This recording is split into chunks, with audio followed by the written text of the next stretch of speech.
ఎవడైతే తలలో పుట్టిండో వాడే చదువుకోవాలి, ఎవడైతే భుజంలో పుట్టిండో వాడే పరిపాలన చేయాలి, ఎవరైతే తొడలో పుట్టాడో వాడు మాత్రమే వ్యాపారం చేయాలి, ఎవడైతే కాళ్ళల్లో పుట్టాడో వాడు మాత్రమే అందరికీ సేవ చేయాలనే ఒక చాతుర్వర్ణ సిద్ధాంతం ఉందే, దాన్ని వాళ్ళు దగ్గర పెట్టుకొని పనిచేస్తున్నారు.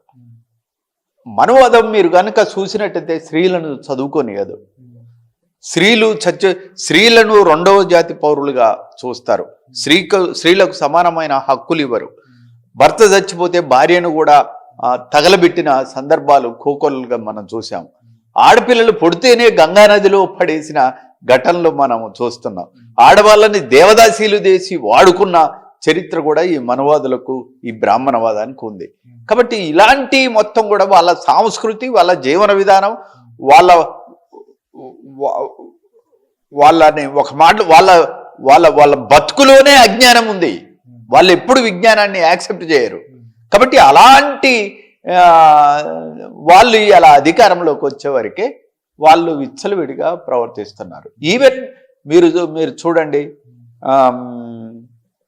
శివుణ్ణి పూజించే వాళ్ళు ఉంటారు, వాళ్ళ మీద దాడులు చేస్తారు వీళ్ళు.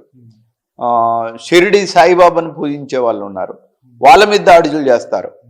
వెంకటేశ్వర స్వామికి అలివేలి మంగమ్మ, బీబీ నాంచారమ్మ ఇద్దరు హిందూ ముస్లిం దాంపత్యం ఆయనకు ఉంది.